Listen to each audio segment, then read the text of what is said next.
Hello, my name is Jimmy and this is the 2023 Mazda CX-50 Meridian Edition.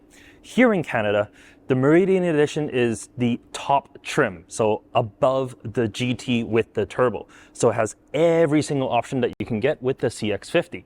So it's a little different depending on, the country that it's purchased from. But what is the Meridian Edition? Well, it's basically Mazda's version of an outdoorsy vehicle. So you can kind of think of it as like the RAV4 Trail or the Forester Wilderness. Maybe not so much like the Jeep Cherokee Trailhawk. That's definitely on a different scale, but let me tell you everything you need to know starting with the looks. Up front is where we see a couple of changes. You got this decal on the hood, actually looks quite good. Along with that, these wings here on the headlight. I really like that look. But you get the same blacked out front grille, the turn signals are on the bottom. Typical CX-50 here. On the side is where you see a few more changes. Most notably, these 18-inch wheels with Falcon AT tires. These are the trail rated, so it's not like the full-on AT tires, but they still give the CX-50 a more rugged look. And then off to the side, we got this side rocker garnish, which, well, it's more for aesthetic than anything else. Blacked out mirror caps, you got the roof rails on top. If you add the Apex package, it comes with crossbars as well as a roof basket, which is kind of cool. You do get proximity dual locks on the front door, so you can lock and unlock the vehicle right there, but sadly not on the rear. So you do have to open the front doors first, then go to the back. But what I do like, these doors, they open basically 90 degrees, allowing you to have full easy access to the cabin. Something else that's pretty cool here is with the CX-50, they have a lower roof height. And the reason for that is so that it's easier for you to gain access to whatever you put up top. They designed it with that in place. So roof basket, rooftop tent, whatever you have up here, it's easier to get access not only just from the side here, or you can stand on the sill and still get whatever you need. And then in the back here, we do get a third brake light with this integrated spoiler. That looks quite good. These beautiful LED tail lamps on the side and these large hips that accentuates just how wide the CX-50 is. You do get some fake grille, you can't get rid of that in 2023, but you do get real exhaust tips on the bottom. Overall, the CX-50 is a pretty nice vehicle in my eyes. It has all the things that make it Mazda, with it being still quite outdoorsy. If we pop open the trunk here, obviously you can kick underneath, there's a button, or you can use a key fob, and you get 31.4 cubic feet of space. Definitely not the largest, but it's bigger than that of the CX-5, and it's nice and deep. So even if you want to put a stroller in here, a full-size stroller fits lengthways inside. And if you need more space, you can fold down those rear seats 60/40 with these pull switches. So it's super easy for you to load longer items in, and I can even sleep in the back of this vehicle. It's long enough for that. This tonneau cover, if you don't need it, you don't have to think about it in advance because you can put this underneath the floor. So there's a clever space that it's situated right here for that. That's also where you get your compact spare as well as the Bose subwoofer. No, not a full-size spare tire. While it is like an off-roady vehicle, it's not like a full-on off-roady vehicle like a Jeep Cherokee Trailhawk would be. That's why they're a compact spare. But let's move to the inside. All right, the back seats of the CX-50. I'm 5'11" and I got enough headroom, and legroom is pretty good as well. If I'm a little taller, then not gonna be the best, but of course you can slouch down a little bit and that should be fine. The seats back here, they are heated, not cooled unfortunately, but the leather is nice and supple, it's soft. You get an armrest in the middle with your cup holders. The only thing I would say is the shoulder line here, it's actually a little bit taller than you might like, and because of that, well, the sight lines that's viewing out may not be as good. So if you're a little bit shorter or a child in a car seat, you may not see as much. Speaking of child seats, I am a child passenger safety technician, and I was able to put this collect lane here on the driver's side. Getting this infant carrier was a breeze. There wasn't any issues with getting it in or out of the vehicle. There's plenty of space. On the passenger side, this is a collect FIMF, a rearward facing child seat here. Once again, no real issues. There's plenty of space with this cabin for these two child seats. Unfortunately, I wasn't able to fit a third child seat in the middle, so maximum really, you're looking at 2 seats in here. In terms of lower anchors, you got one on the driver's side and one on the passenger side. and they're very easy to access just behind these covers here. In terms of upper anchors, you do get 3 behind the bench here, and all these headrests, you can remove them for easy access. But let's move up to the front seat. All right, the front seats of the Meridian Edition.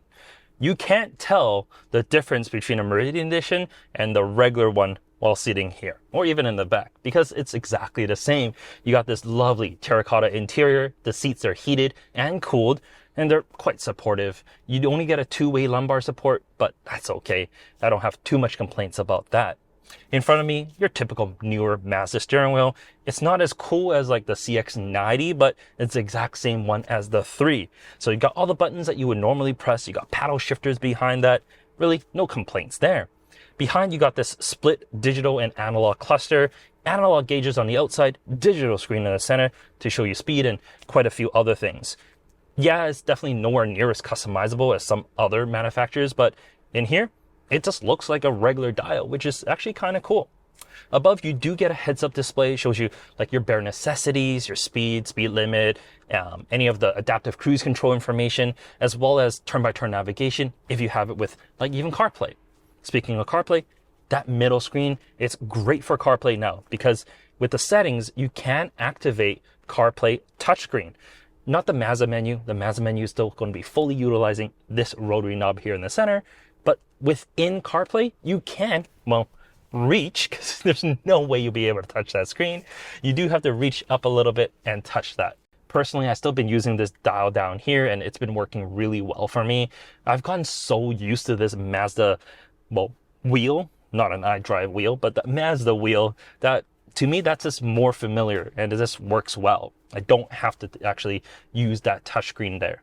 But the wireless CarPlay works great, so really no complaints. A little bit lower is where we get our dual zone climate control. Like there's physical buttons for everything, so it's super easy to access. And your center console. Dual cup holders, a little space for change and other stuff, and you got your wireless Qi charger in the middle, and a split cubby. Overall, it's good. There's really nothing to complain about. Materials are great. You got soft touch materials all over the place. This stitching on the dash is actually very unique and different. Personally, no issues. Okay, maybe one.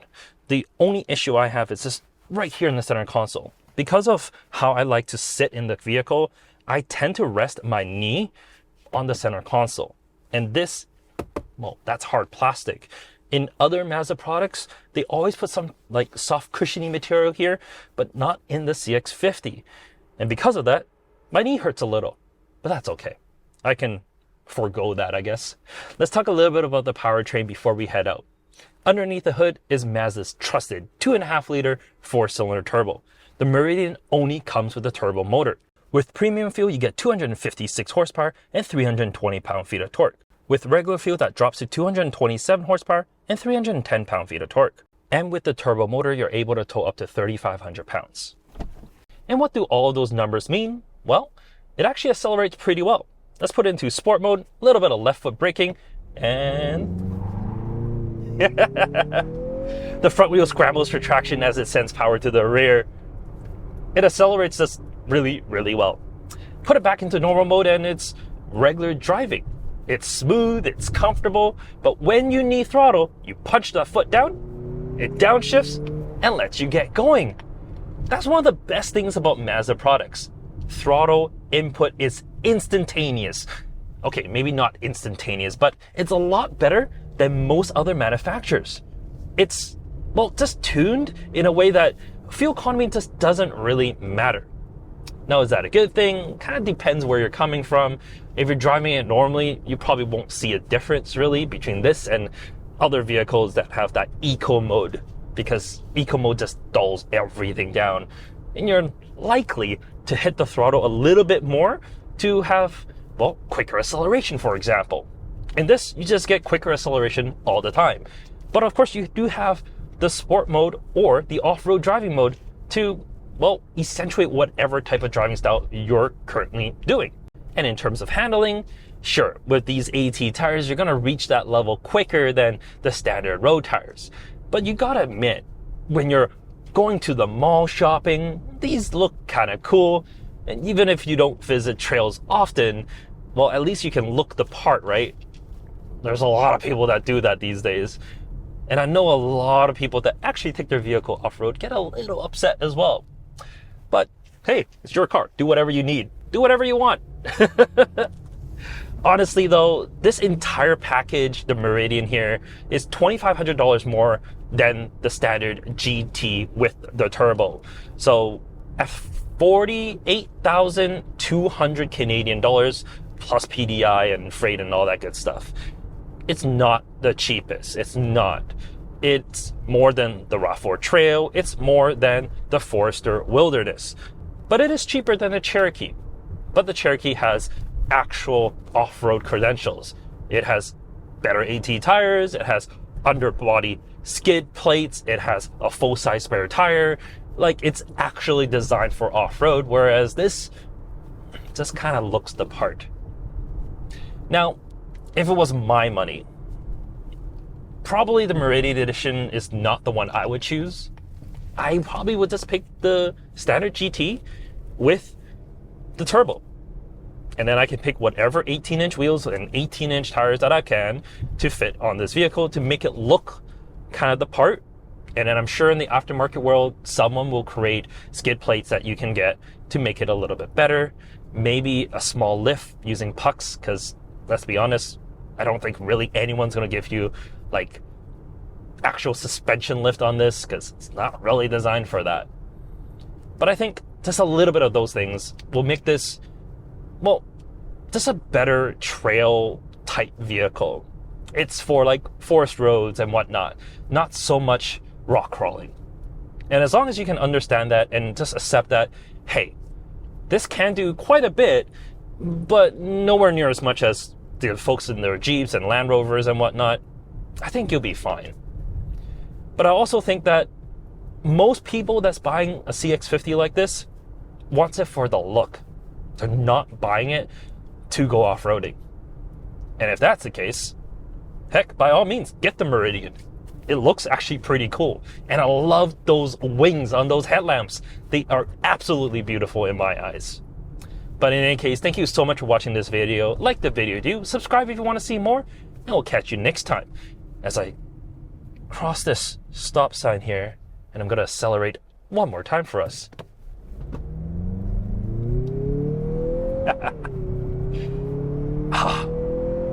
It just sounds good accelerating this 2.5 liter turbo. It's a really, really good powertrain. Love it. Anyways, see you later. Take care.